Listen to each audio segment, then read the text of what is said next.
안녕하십니까. 실천닷컴 사회 경제와 사회문화를 담당하고 있는 김성태입니다. 이제 두 번째 시간이죠. 두 번째 시간에서 경제 문제 합리적 해결 이 부분입니다. 여기 부분은 이제 슬슬 여러분이 싫어하는 계산 이런 거 나오죠, 그렇죠? 계산 좀 나오고요. 그리고 그래프 이제 본격적으로 나오기 시작합니다, 그렇죠? 그래서 이 부분부터 이제 슬슬 이제 좀 짜증 내시는 분들이 있는데 그러지 마세요, 좀. 그 계산이 나와도 어려운 계산 나오는 거 아니고요. 그래프가 나와도 여러분이 못 볼 정도로 그렇게 복잡한 그래프가 나오는 거 절대 아니에요. 그죠? 그렇기 때문에 너무 걱정하지 마셨으면 좋겠어요. 이 경제라고 하는 게 정말로 연습하고 손에만 익잖아요. 그러면은 정말 빨리 풀 수 있고요. 이렇게 어렵지 않습니다. 게다가 답이 이렇게 명확할 수가 없어요. 그죠? 이건 숫자가 굉장히 중요한 과목이기 때문에 이거만큼 명확한 답을 낼 수 있는 사회 과목이 있을까? 솔직히 저는 잘 모르겠습니다. 경제가 정말로 명확하게 답이 나오거든요. 그래서 지금부터 조금 이제 그 여러분이 싫어하시는 현기증 느끼시는 그런 게 나오더라도 이제 적극적으로 쫄지 마시고, 그죠? 그렇게 나아가시면은 충분히 좋은 결과 얻으실 수 있습니다. 볼게요. 그래서 이제 경제 문제의 합리적 해결이라고 하면은 여러분이 합리적으로 경제 문제를 해야 된다는 거예요. 그렇죠? 그러면은 경제 문제를 합리적으로 해결하기 위해서 무엇을 고려해야 되는가? 당연히 기회비용이죠. 그렇죠? 기회비용이에요. 기회비용은 이겁니다. 핵심은 뭐예요? 포기한 거예요. 포기한 거 중에서 가장 가치 있는 것 이렇게 이야기를 하죠. 그렇죠? 그래서 제가 기회비용 얘기할 때 항상 하는 얘기가 있어요. 여러분 대학교 가잖아요. 그렇죠? 대학교 가는데 대학교 갈 때 여러분의 4년 동안 드는 비용을 계산하실 때 얼마 정도 들까라고 생각을 하시면서 얘기하시는 게 거의 학비, 생활비 뭐 이런 거 얘기하시죠. 그렇죠? 학비와 생활비 얘기하시는데 그것만 합치잖아요. 아니에요. 그렇죠? 그것만 드는 비용이 아닙니다. 그렇죠? 학비하고 생활비하고요. 기회비용이 있죠. 여러분이 학교에 가면서 뭘 하지 못하니까 일을 하지 못하니까요. 일을 하면은 돈을 벌 수 있는데 일을 안 하고 학교를 간단 말이에요. 그렇죠? 그러면서 발생하는 뭐가 있다는 거예요? 비용이 있다는 거죠. 그렇죠? 그러면서 여러분이 알바를 쓸 때 얻을 수 있는 임금을 포기한 거죠. 그렇죠? 그래서 그것까지 계산하셔야 돼요. 그러면은 이제 대학교 갔을 때 드는 비용은 여러분 상상을 초월할 겁니다. 1억 이상 돌릴 거예요. 그렇죠? 그렇기 때문에 여러분이 대학교에 간다라고 한다면은 거기서 그만큼의 가치를 뽑아낸다라고 하는 생각을 가지고 다니셨으면 좋겠습니다. 뭐 어쨌든 됐고요. 그래서 기회비용은 포기한 대안까지 계산하는 거예요. 그렇죠? 내가 이거를 선택함으로써 내가 마음속에 있던 걸 포기했어요. 그죠? 네, 여러분이 항상 하는 거죠. 그렇죠? 여러분 지갑이 부족하니까. 그죠? 그러면서 항상 뭘 살까 고민하다가 하나를 사잖아요. 그렇죠? 그래서 하나는 포기하게 되고요. 그렇죠? 그중에 가장 큰 거를 기회비용이라고 한다. 이렇게 얘기하죠. 그렇죠? 그래서 이 정도 수준이라고 하면은 이제 중학교 수준이고요. 중고등학교 수준이고요. 여기에서 이제 하나 더 나아가죠. 그죠? 기회비용을 계산할 때 우리가 고려해야 될 것은 무엇인가? 이거예요. 첫 번째 명시적 비용입니다. 명시적 비용은요. 대안을 선택했어요. 대안을 선택한 상황에서 선택했는데 이때 이게 실제로 지불하는 거죠. 실제로 지불하는 비용이에요. 실제로 지불하는 비용을 명시적 비용이다 이렇게 얘기를 하는 거죠. 만약에 제가 무언가를 이제 살 때 뭐 물건을 돈을 지불한다던가 혹은 어디에다 투자를 할 때 내가 돈을 빌렸어요. 돈을 빌리게 되면은 이자를 내야 되죠. 그렇죠? 그런 거는 다 명시적 비용이 될 수 있다는 거죠. 그죠? 그리고 이제 암묵적 비용입니다. 암묵적 비용은 실제 지불하진 않았어요.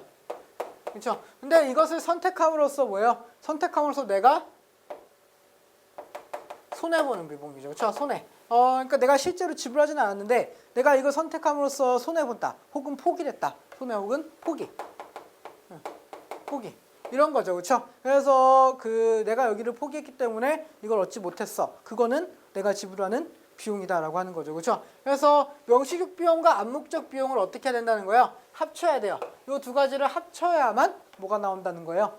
실제 우리가 포기하는 기회비용이 나온다라고 하는 거죠. 그렇죠? 그래서 아까 제가 대학교 얘기도 했잖아요. 그렇죠? 실제로 여러분이 지불하는 명시적 비용은 뭐예요? 명시적 비용은 학비, 생활비죠. 그렇죠? 암묵적 비용은요? 여러분이 학교를 가면서 포기하는 일자리에서 얻는 임금 이런 것들은 암묵적 비용이 된다는 거죠. 이해가 되십니까? 네, 이렇게 하시면 돼요. 네. 그러면은 이 기회비용은 굉장히 중요한데요. 기회비용을 실제로 계산하는 문제가 한번 나왔었어요. 계산하는 문제가 한번 나왔었어요. 여기에 실려 있죠, 그죠? 그래서 개념 확인 문제 한번 보면은요, 이렇게 돼 있어요. A 프로젝트 200만 원의 투자 자금이 소요되고요. 연 9.0%의 수익률이 예상된대요, 그죠? 그 밑에는 B 프로젝트 400만 원 투자 자금이 소요되고요. 부족한 돈은 연 5%의 금리로 대출받을 수 있다. 이렇게 되어 있습니다. 그래서 여기서 문제는 뭐예요? 문제는요. 둘 중에 하나를 선택하겠대요. 이 사람은 돈을 얼마를 갖고 있어요? 돈은 200만 원을 갖고 있죠. 그렇죠? 200만 원을 소유하고 있어요. 200만 원을 소유하고 있는데요. 이거를 뭐 하겠다는 거예요? 투자를 하겠다는 거예요. 요거를 투자하고 싶어요. 그렇죠? 투자를 하고 싶어 하는데 이 중에서 어디에 투자할 것인가, 그렇죠? 그래서 어디에 투자할까 결정을 하다가 무엇을 투자한 거예요? B에 투자한 거죠. 저 B에 투자했으니까 체크해 놓죠. 그죠? 여기다가 B 프로젝트에 실제 투자했죠. 그랬을 때 이것이 합리적이어야 돼요. 합리적이다라고 하는 거는 내가 포기한 것보다는 지금 현재 얻는 이득이 커야 돼요. 맞죠? 그죠? 내가 얻는 이득이 포기한 것보다 커야 된다는 거예요. 즉 기회비용보다 이윤이 커야 된다. 그죠? 그래서 이게 합리적 선택이 되기 위해서는요. 그죠? 기회비용보다 그렇죠? 선택한 비용이 더 커야 된다는 거죠. 선택의 이윤이 더 커야 된다는 거예요. 그죠? 이런 이야기가 되겠네요. 그죠? 하나씩 보죠, 그러면은 여기서 B 프로젝트를 투자했는데 400만 원의 투자 비용이 시행되죠. 그렇죠? 근데 우리는 돈이 얼마밖에 없어요? 200만 원밖에 없어요. 그러면은 부족한 돈은 어떻게 해야 돼요? 부족한 돈은 연 5% 이자로 금리로 대출받아야죠. 그렇죠? 그래서 연 5%의 이자율을 계산하죠. 그렇죠? 이자가 얼마를 내야 되냐? 200만 원 곱하기 5%죠. 5%. 100분의 5를 하시면 되겠죠. 그렇죠? 그럼 이게 얼마예요? 10이네요. 그렇죠? 그래서 10만 원이네요. 10만 원은 뭐에 해당하는 거예요? 이것은 명시적 비용에 해당하는 거죠. 명시적 비용에 해당하는 거죠. 그죠? 당연하잖아요. 그죠? 이 정도는 계산하실 수 있죠. 설마. 이 정도는. 그죠? 200에 5%. 그죠? 100분의 5. 그죠? 그리고, 그리고 나서 이건 명시적 비용만 계산한 거고요. 그죠? 암묵적 비용을 계산해야죠. 그죠? 암묵적 비용은 내가 B 프로젝트를 투자하면서 어디 포기했어요? A 프로젝트를 포기했죠. A 프로젝트는 원래 내가 200만 원을 투자했을 때 수익을 얼마 받을 수 있었어요?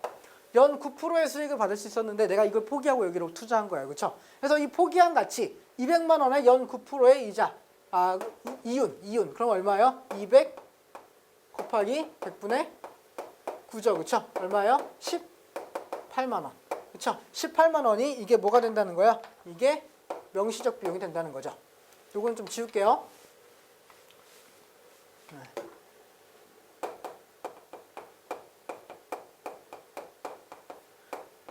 자, 이것이 명시적 비용이 된다는 겁니다. 이거는 암묵적 비용이요. 죄송합니다. 제가 오늘 실수 많이 했네요. 그죠? 암묵적 비용이 된다는 거죠. 좀 봐주세요. 저도 사람이잖아요. 그죠? 실수할 수 있습니다. 그죠? 그래서 명시적 비용과 암묵적 비용 계산 끝났네요. 그죠? 그래서 얼마 이상 받아야 돼요? 내가 B 프로젝트를 투자했을 때, 400만 원을 투자했을 때, 최소 10만 원과 18만 원 합친 28만 원보다는 많이 받아야 된다는 거죠. 그렇죠? 28만 원보다는 많이 받아야 돼요. 그러면은 계산을 해보죠.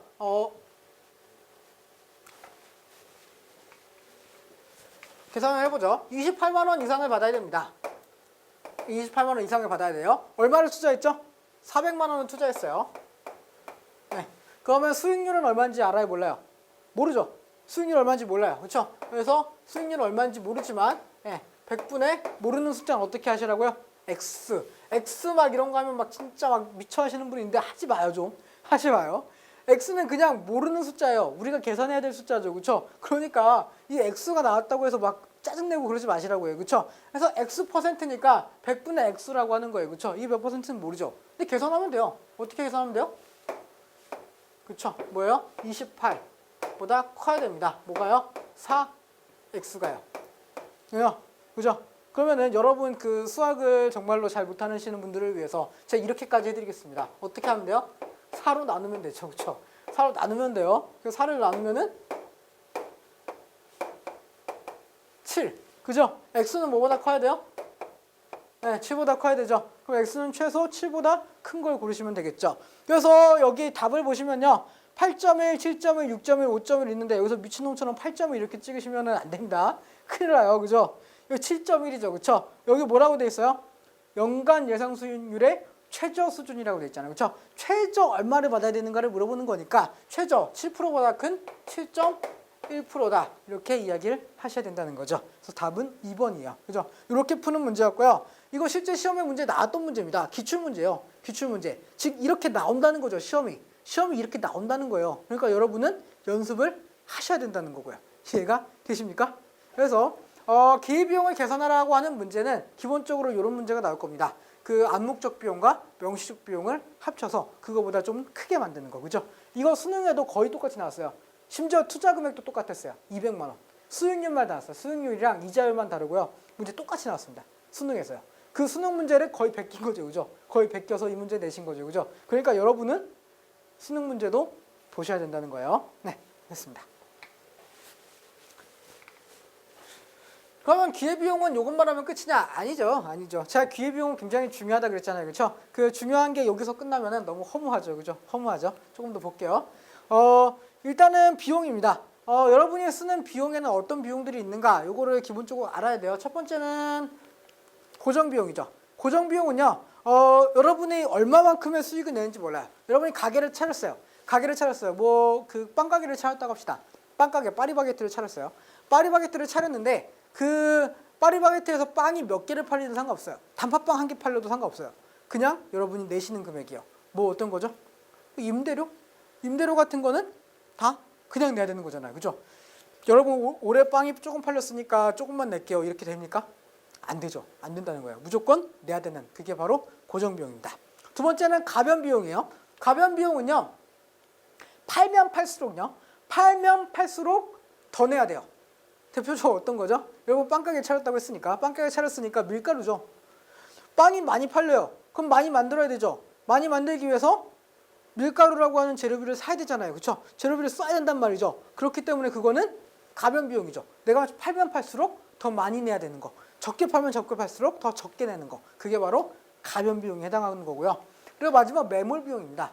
매몰비용은요. 이미 썼어요. 이미 써서 회복할 수가 없어요.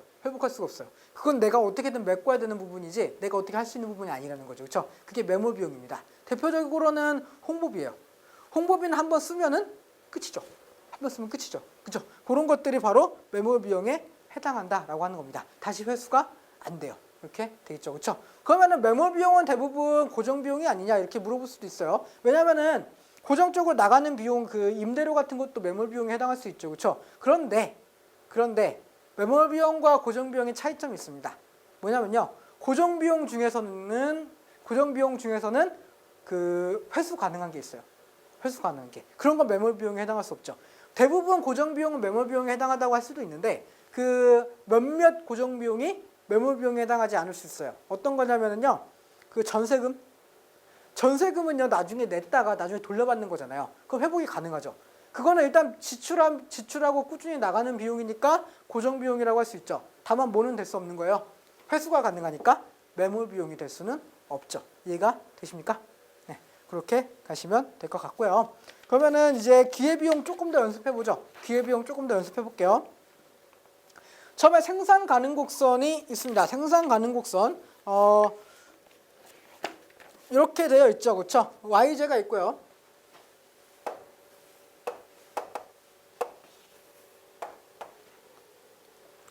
여기가 YJ. 저는 이렇게 되게 부지런히 그립니다. 제가 그려야 여러분도 그리잖아요. 그죠? 제가 그리는 걸 보고 그냥 쟤 참 잘 그리는구나 이러면 안 됩니다.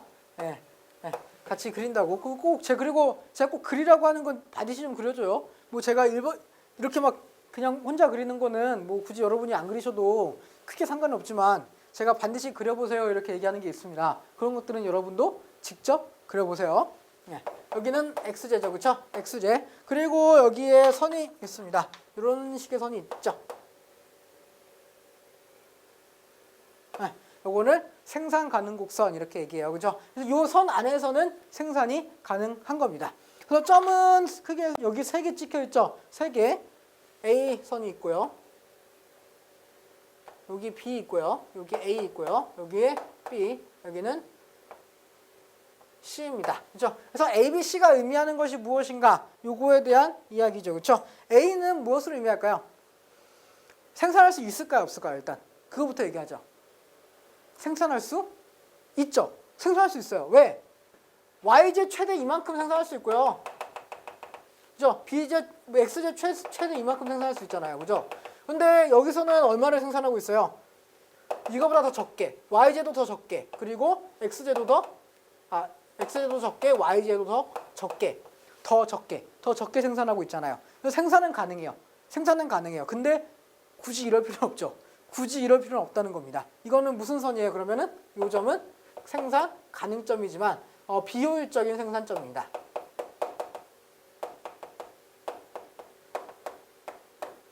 비효율적으로 생산하고 있는 점이에요. 그럼 만약에 이걸 소비로 바꿨어요.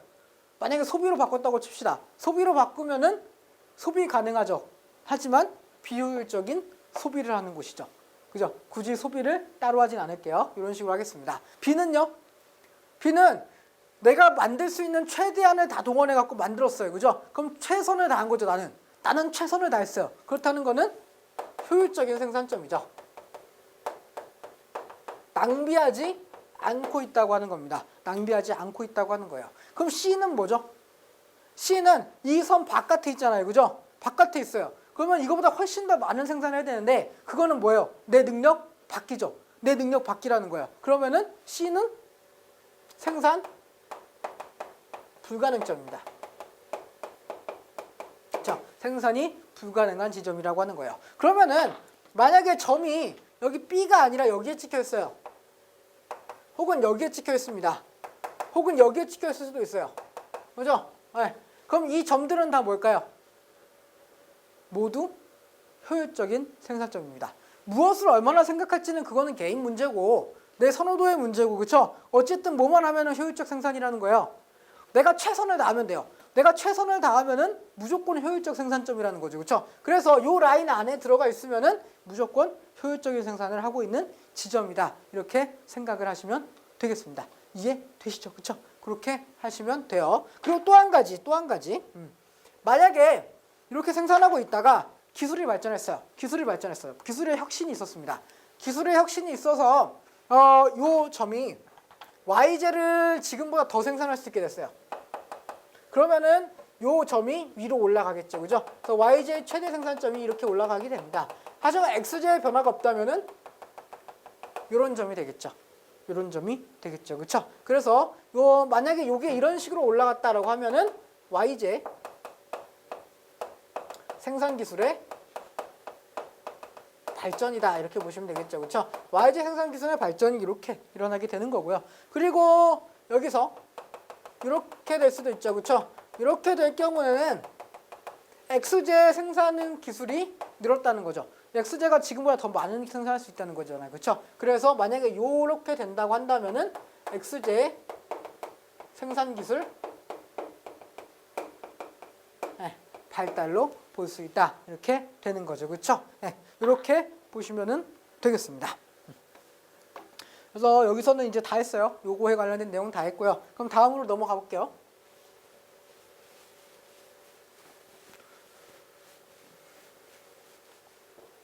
생산 가능 곡선과 기회비용이죠. 일단 생산 가능 곡선을 다시 한번 그려보겠습니다. 여기 돼 있어요. 여기는 닭고기가 있고요. 닭고기. 그리고 여기는 야채가 있죠. 똑바로 좀 반듯하게 그리려고 했는데. 뭐 어쨌든 됐습니다. 알아만 보면 되죠, 그렇죠? 그리고 여기 보면은 점이 60, 여기 70, 여기는 80 이렇게 되어 있고요. 이쪽에는 점이 여기 40, 40 그리고 여기 80, 조금 위에 80, 그리고 100, 120이죠. 네, 이렇게 되어 있어요. 그리고 여기는 점점점점점 해갖고요. 어디 80에 맞춰져 있고요. 그리고 80은 해서 여기 70에 맞춰져 있죠. 그죠? 네. 아, 90이 하나 있구나, 여기. 네, 90. 조금 더 길게 그릴게요. 90입니다. 네. 그리고 제가 이렇게 루즈하겠죠? 여러분 되게 피곤하실 것 같은데. 네. 제가 이거 그리고 있는 동안에도 집중하세요. 집중하십시오. 네. 뭐 이럴 땐 음료수는 좀 마셔도 돼요. 그죠? 제가 열심히 그리고 있으니까. 네. 그리고 여기 60에 맞춰져 있고요. 120 이렇게 돼 있죠. 그럼 선은 어떻게 그리면 될까요? 선은 이런 식으로. 네, 그렇죠. 이렇게 되어 있어요. 이런 상황입니다. 그리고 여기에서 여기가 P고요. P고요. 여기는 P 다시. 그죠? 그리고 여기 위에부터 A, B, C죠. C입니다. 그렇죠? 네. 제 그림이 조금 구리지만 그래도 알아보실 수 있을 정도면 됩니다. 네. 제가 이렇게 열심히 그리는 이유는 제가 이렇게 열심히 하고 있다라고 하는 걸 보여주는 거예요. 그렇죠? 제가 이렇게 힘들게 살고 있습니다. 힘들게 살고 있어요. 어쨌든 볼게요. 그래서 A, B, C 이렇게 되어 있고요. 이 상황에서 이제 A, B, C는 전부 다 어떤 점이에요? 효율적인 생산점입니다. 효율적인 생산점이에요. 분명히 얘기했어요. 효율적인 생산점입니다. 그러면은 각각의 기회비용을 좀 계산해 보죠. 각자의 기회비용을 좀 계산해 볼게요. 여기서 닭고기를 기준으로 했을 때, 닭고기를 기준으로 했을 때 닭고기 60개를 생산했어요. 60개를 생산합니다. 그죠? 그럼 기회비용은 몇일까요? 여기서 많이들 착각하시는 게 이렇게 얘기해요. 60개를 생산하고 포기했으니까 100개를 포기한 겁니까? 아니죠. 아니죠. 60개를 생산하고요. 100개를 생산할 수 있다는 거예요. 그렇죠? 그런데 야채는 원래 최대 얼마까지 생산할 수 있어요? 120까지 생산할 수 있잖아요.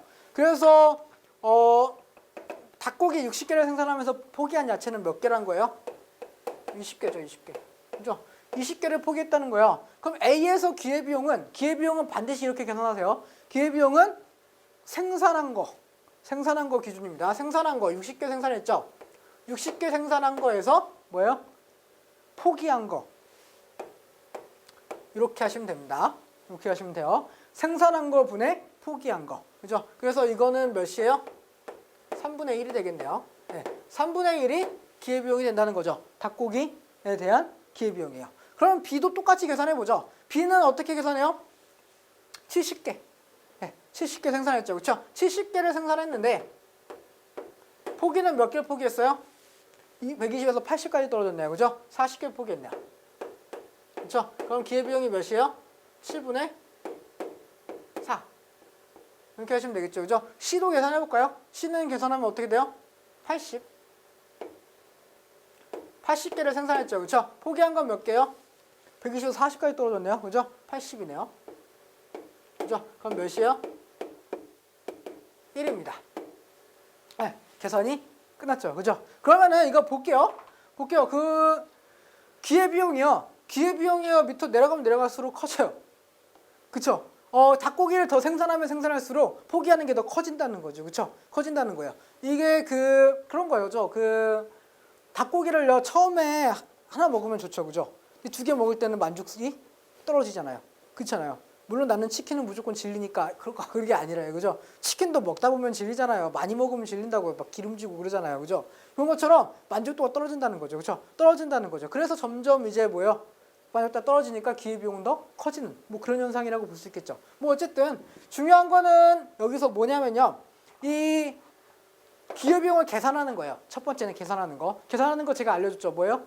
생산한 거 분의 포기한 거. 그리고 또 한 가지 기회비용 내가 포기한 거죠. 그렇죠? 내가 포기한 거. 포기한 거는 여기가 아니라 어디라는 거예요? 요 라인이라는 거예요. 그렇죠? 위에부터 계산하는 게 포기하는 겁니다. 위에 내가 생산하지 못한 거. 이렇게 되는 거죠. 그렇죠? 그리고 정말 중요한 거 하나. 요 닭을 요 X선을 기준으로 했을 때요. X선을 기준으로 했을 때 기회비용은 기울기와 관련있습니다. 기울기가 관련있어요. 기울기가 가파르면은 가파를수록 어떻다는 거예요? 어때요? 기회비용이 커집니다. 네, 기회비용이 커집니다. 이거 반드시 기억하셔야 돼요. 기울기가 가파를수록 기회비용이 커져요. 무엇을 기준으로 했을 때? X축을 기준으로 했을 때. 여기선 닭이겠죠. 그렇죠? 그래서 닭의 기회비용은요. 이 그래프의 기울기 여기가 가장 완만했고요. 가장 완만하고 여기는 조금 더 가파르고 여기는 매우 가파르죠. 그렇죠? 그렇기 때문에 뭐가 제일 높았다? 맨 밑에 있는 여기 기울기가 가장 가파른 C 지점이 기회비용이 가장 높았다라고 할 수 있다는 거죠. 이해가 되십니까? 네, 그렇게 하셔야 돼요. 그러면은 반대로 만약에 야채를 기준으로 했다라고 한다면 어떨까요? 야채를 기준으로 했다면은 야채가 어떻게 되는 거예요? 야채가 X축으로 오는 거죠. 그럼 이 그래프가 어떻게 돼요? 역으로 돌아가겠죠. 역으로 돌아가겠죠. 그럼 기회비용은 당연히 반대가 되죠. 그렇죠? 당연히 반대가 되는 겁니다. C가 가장 완만하고요. 그 다음에 B, 그 다음에 A가 되는 거죠. 이해되십니까? 그래서 기준이 무엇인가를 꼭 보셔야 돼요. 기준이 X축에 있는 것이었냐. 그렇죠? 만약에 Y축이다라고 한다면은 반대로 계산하시면 될 것 같습니다. 만약에 이게 어려우시다. 그럼 계산하시면 되죠.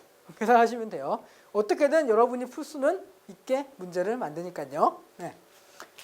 하나 더 볼게요.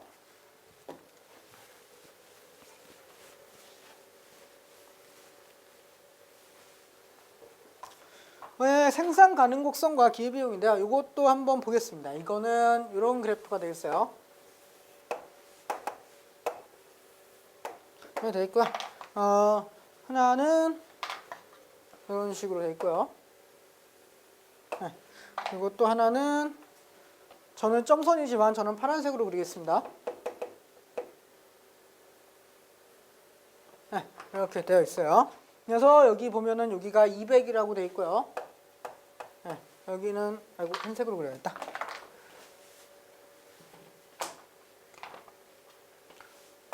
여기는 200, 여기는 100, 여기는 100, 여기는 200. 네, 이렇게 되어 있는 상황이고요. 여기를 제가 편의상 이 빨간 선을 A라고 할 거고요. 빨간 선은 A라고 할 거고요. 그리고 파란 선은 B라고 하겠습니다. 네, 이렇게 볼게요. 그럼 여기서 이런 선이 나왔을 때 기회비용을 어떻게 계산하는가? 이거예요. 기회비용. 이거는 지금 100단위와 200단위를 생산한다 이렇게 생각하면 돼요. 100개, 200개를 생산하고 100개, 200개 생산한다는 거죠. 그렇죠? 그래서 이거는 어떻게 계산하냐면은 한 개를 생산했을 때 기회비용을 고르시면 돼요. 그거 하시면 되는데 이거는 이렇게 계산합니다. 내가 이 A라고 했을 때 A 같은 경우는 200개를 생산하죠. 그렇죠? 200개를 생산해요. 200개를 다 생산합니다. 어디에다가? 네. Y에다가 올인을 했어요. 그렇죠? 그럼 200개를 생산하죠. 그렇죠? 200개 생산했어요. 네. 그러면은 포기는 몇 개 하죠? X제 몇 개 포기한 거예요? 100개를 포기한 거죠. 그렇죠? 그럼 이렇게 하시면은 몇이 되는 거예요?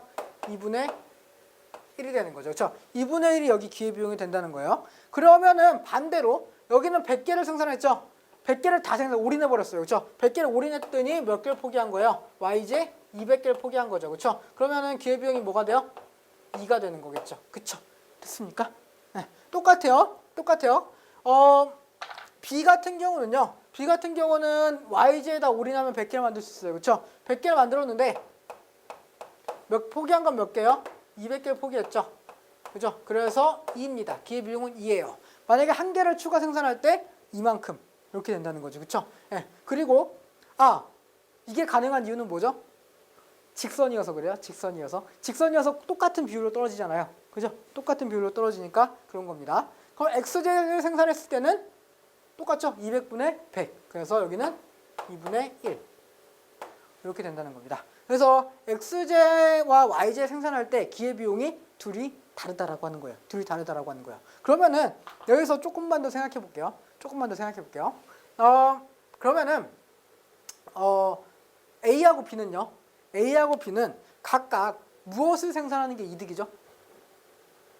기회비용이 큰 걸 생산하는 게 이득입니까? 작은 걸 생산하는 게 이득입니까? 당연히 기회비용은 최소화해야죠.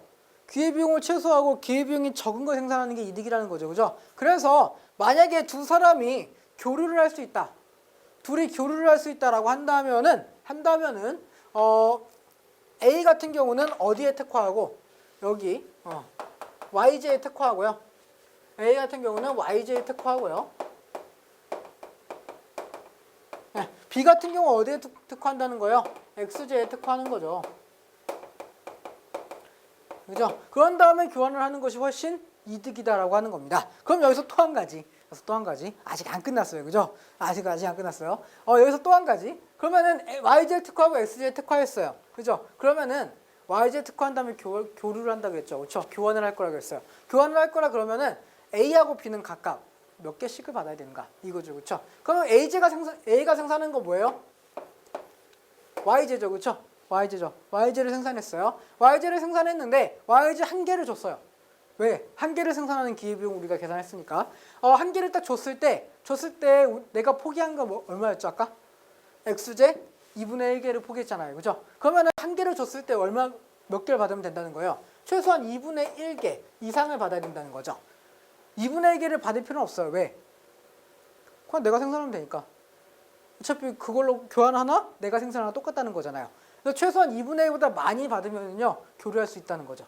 교류할 수 있다는 거예요. 그러면은 역으로 B 같은 경우는요. B 같은 경우는 XJ를 특화했죠. XJ를 특화한 다음에 YJ를 받을 때 기회비용이 2분의 1이었으니까 YJ는 최소 몇 개를 받아야 된다는 거예요? YJ 2분의 1개를 받아야 된다는 거죠. 그렇죠? 2분의 1개 이상을 받아야 된다는 거예요. 그렇죠? 그러면은 또 한 가지. 그럼 여기서 또 A 같은 경우는 2분의 1 이상을 받으면 돼요. 무조건 받으면 돼요. 2분의 1 이상 받으면 무조건 이득입니다. 무조건 이득이요. 근데 B 같은 경우는 무한정하게 줄 수 있을까요? 없죠. 무한정하게 어떻게 줘요? 무한정하게 못 준다는 거예요. B는요. 줄 수 있는 한계가 있어요. 줄 수 있는 한계. 몇 개 이상 주면 안 될까요? 내가 XJ를 포기하고요. XJ를 포기하고 YJ를 생산했을 때 드는 기회비용 그만큼은 줄 수 없어요. 왜? 내가 생산하면 되니까. 만약에 내가 2개 이상을 준다고 생각해봐요. 그럼 나는 2개 포기하고 만들면 되는데 3개를 주고 내가 왜 걔랑 교환하냐 이거죠. 그쵸? 그러면은 A가 받을 수 있는 최대한은 몇 가지라는 거예요? 2 이하라는 거죠. 2보다 낮아야 돼요. 2보다 낮은 만큼만 교환이 가능하죠. 왜? 누가 안 주니까? B가 안 주니까. 반대로 B 같은 경우도 A가 2 이상은 줄 수 없죠. 아까 기회비용이 2였으니까. 그죠? 그래서 만약에 A하고 B가 거래를 한다고 하면요. 꽤 중요한 겁니다. 이거 중요해요. 나중에 무역할 때 한 번 더 할 거예요. 할 건데 여기서 그럼 A하고 B가 무역이 가능한 구간은요. 여기에요. 여기. 요 구간이에요. 요 구간. 그리고 여기 요 구간. 네. 요 사이에서 거래가 일어난다라고 하는 겁니다. 이해가 되십니까? 잘 모르겠다. 질문하시면 되죠. 그렇죠? 여기 좀 어려운 부분이기 때문에 질문하시면 돼요. 하지만 이 정도면 충분히 자세한 설명을 했다라고 일단 저는 생각하고 있겠습니다. 일단 저는 그렇게 생각하고 있고요. 궁금하시면은 질문하시면 되겠죠. 또 제가 이거 거래를 물어보는 이유는 여러분 이거 문제 푸시다 보면은 이거 거래와 관련된 문제가 나와요. 제가 나중에 이거 문제 푸는 거는 따로 한번 할게요. 따로 한번 할 거니까 일단 지금은 이론을 중심으로 가도록 하죠. 그렇다고 제 강의만 기다리고 계시지 말고 미리 풀어보세요. 미리 풀어보시고 궁금한 거 있으시면 바로바로 질문하시고요. 그렇죠? 그러면 제가 그거에 대한 해설은 아주 자세하게 달아드리거나 혹은 촬영 한번 하죠. 그렇죠? 촬영 한번 해갖고 이제 설명해 드리겠습니다. 네, 볼게요. 마지막입니다. 이제 이 건의 마지막 파트죠. 그렇죠? 네, 마지막 파트. 죄송합니다. 제가 하나 빠뜨릴 뻔했네요. 하나만 더 할게요. 네. 기회비용인데요. 기회비용에서 이게 수영과 가인 이거 도서 한번 나왔죠. 그죠? 이거는요. 아까 기회비용을 어떻게 계산한다고 했어요? 내가 생산한 거 분의 포기한 거. 이렇게 생산한 거 분의 포기한 거 이렇게 계산했죠. 그렇죠? 근데 이거는 조금 달라서 그래요. 이건 조금 달라요. 이 수연이랑 가인이 있는데 도서하고 음반을 생산합니다. 생산하는데 생산에 드는 시간 이렇게 돼 있고 혹은 또는 노동력이라고 할 수도 있어요. 네. 생산이 되는 시간이나 노동력 이렇게 돼 있을 때 이 둘의 기회비용을 구해보자 이런 얘기죠. 그렇죠? 일단은 수연이가 둘 다 더 잘 만드네요. 그죠? 더 잘 만들어요. 시간으로 치면은 7시간 안에 8시간 안에 만들고 10시간, 9시간 안에 만드니까요. 사람 노동력으로 치면은 7, 8, 9, 10. 그죠? 그러니까 더 적은 노동력과 시간을 동원하는 수연이가 일단은 더 잘 생산하는 거 맞고요. 그럼 기회비용을 계산하자는 거죠. 기회비용은 이렇게 계산하는 겁니다. 제가요 7회 생산을 했어요. 7시간 안에 생산을 했어요. 저 7시간 안에 생산했어요. 근데 만약에 내가 다른 걸 생산했다. 다른 걸 음반을 생산했다라고 한다면요. 음반을 생산했다라고 한다면은 8시간이 걸린다는 거죠. 8시간이 걸린다는 거죠. 그렇죠? 즉 내가 생산한 게 지금 분모로 갔어요? 분자로 갔어요? 분자로 갔죠. 분자로 갔죠. 이해가 되십니까? 그죠? 그래서 내가 생산한 거는 7시간이 걸렸는데 다른 걸 생산했다고 한다면 8시간이 걸린다. 그래서 8분의 7 이렇게 하시면 되겠고요. 이건 여기죠. 그렇죠? 내가 8시간에 생산을 했는데 다른 거 생산했으면 7시간에 생산할 수 있었다. 이렇게 계산하시면 되겠고요. 똑같죠. 그죠? 이것도 내가 몇 시간을 들였어요? 10시간을 들였죠. 그렇죠? 근데 다른 거 생산했으면 9시간이 들었고요. 그죠? 9시간이 들었는데 다른 거 생산했으면 10시간이 든다. 이렇게 계산하시면 되겠습니다. 자, 그래서 기회비용의 계산 이 정도 했으면 굉장히 자세하게 많이 한 겁니다. 그죠? 그래서 기회비용 계산하는 그 문제 많이 나오니까요. 실제 연습을 좀 해보세요. 그래프 그리라는 얘기 안 할게요. 여기서는. 그래프 그리라는 얘기는 안 하는데 그래프를 보고요. 거기에 기회비용이 무엇인가? 1단위 생산의 기회비용이 무엇인가? 그리고 혹은 어떤 지점에서 기회비용이 얼마인가? 이런 거를 직접 계산해 보십시오. 분명히 얘기했어요. 직접 계산해 보세요. 복습할 때 해야 될 건 뭐라고요? 직접 계산해 보세요. 알겠죠? 그죠? 복습할 때 꼭 하셔야 됩니다. 있죠? 그죠? 네. 넘어가겠습니다. 마지막이에요. 이거는 뭐 금방 넘어갈 겁니다. 합리적 의사결정이죠. 여러분이 의사결정을 할 때 합리적으로 결정하는데 어떻게 하면 합리적일 수 있는가? 이거에 대한 이야기입니다. 한번 볼게요. 첫 번째 문제를 인식해야죠. 그죠? 나한테 지금 뭐가 문제 있는가? 나는 뭐가 필요한가? 무엇을 사야 되는가? 이런 거에 대한 인식이 바로 문제 인식입니다. 일단 이게 있어야 사는 거죠. 그죠? 물론 충동 구매하실 수도 있어요. 하지만 충동 구매하실 수도 있지만 충동 구매는 일단 합리적 의사결정이 아니잖아요. 그죠? 그러니까 여기에 해당하지 않습니다. 그리고 일단 자료를 수집하죠. 그죠? 어느 것이 더 좋을 것인가? 어느 옷이 더 싸고 어느 옷이 더 이쁘고 어디에서 사면 조금 더 합리적이고 뭐 그런 것들을 찾아내는 과정이죠. 그렇죠? 그리고 일단 대안을 탐색해요. 내가 이걸 샀을 때 뭐 뭘 또 살 수 있는가? 뭘 또 살 수 있는가? 그죠? 혹은 이거 말고 다른 거 선택했을 때 뭐가 더 좋은가? 이런 것들. 그래서 대안을 탐색합니다. 뭘 다른 거 선택할 수 있지 막 이런 거죠. 그렇죠? 나이키에서 막 찾고 있었는데 아디다스도 괜찮잖아. 뭐 이런 식으로요. 그렇죠? 대안을 탐색합니다. 그리고 나서 이 대안 중에서 뭐가 제일 좋은지 평가해요. 뭐가 제일 좋은가? 뭐가 제일 좋은가? 그리고 나서 대안을 선택하죠. 그렇죠? 무엇을 선택하고요. 그리고 나서 반성 및 평가합니다. 내가 정말 이걸 잘 샀나? 내가 정말 이걸 입고 있나? 내가 이걸 신고 있나? 이런 것들을 평가하는 겁니다. 그렇죠? 그래서 이 과정을 거치면은 합리적 의사결정이라고 할 수 있다라고 하는 거죠. 그렇죠? 그래서 여기는 하나 개념 확인 문제만 하나 풀어볼게요. 바로 뒤에 있어요. 다음 자료에 나타나는 해외여행에 대한 갑의 의사결정 과정 중에서 가에 해당하는 사례로 가장 적절한 것은 이렇게 돼 있네요. 가는 몇 번째 있어요? 문제인식, 자료 및 정보 수집, 대안 탐색, 그리고 가가 있네요. 그럼 가는 뭐예요? 대안의 평가. 가는요? 대안의 평가에 해당하겠죠. 네, 대안의 평가에 해당한다. 이렇게 보시면 되겠고요. 그러면 대안의 평가에 해당하는 가장 적절한 거 볼게요. 미국의 경기와 환율 추이를 파악한다. 미국의 경기와 환율 추이를 파악하는 것은 자료 및 정보 수집에 해당하는 게 더 맞는 것 같습니다. 아니고요. 비용과 편익을 비교하여 미국과 유럽 여행에 대해서 평가한다. 이게 정답이네요. 그죠? 비용과 편익, 미국과 유럽 여행 뭐 이런 것들 정보를 탐색한 다음에요. 원래 미국 여행을 가려고 그랬는데 대안으로 유럽 여행 이런 거 있잖아요. 그죠? 그래서 탐색을 한 다음에 그럼 뭐가 더 좋지? 라고 해서 평가를 하기 시작하는 거죠. 그죠? 그래서 2번이 정답이 되겠고요. 달러 가치 변동 소식으로 미국 여행에 대한 관심을 갖는다. 이거는 문제 인식이죠. 문제 인식에 해당하는 것이고요. 외국 여행을 위해서 회사에서 언제 휴가를 받을 수 있을지 파악한다. 회사에서 언제 휴가를 받을 수 있을지 파악하는 거는 자료 및 정보 수집이죠. 나에 대한 자료를 수집하는 거잖아요. 그죠? 맞고요. 달러 가치가 추가적으로 하락할 것을 예상하여 여행 계획을 늦춘다. 이거는요. 대안의 선택 이런 게 되겠죠. 그렇죠? 그렇게 보시면 되겠습니다. 그래서 이제 여기 기회비용과 관련해서 좀 봤죠. 기회비용은 지금 말고도 뒤에서도 나와요. 뒤에서 나올 건데요. 지금 기회비용이 무엇인가, 그리고 기회비용을 어떻게 계산하는가, 이런 거는 확실하게 알고 가셔야 됩니다. 그래야 나중에 무역할 때요. 조금 더 편하게 하실 수 있어요. 물론 제가 지금 시간에 무역에 대해서 기본적인 개괄은 조금 해드렸어요. 어디서 무역이 일어나는가. 하지만 이제 다음에 또 다시 한번 무역을 할 기회가 있을 겁니다.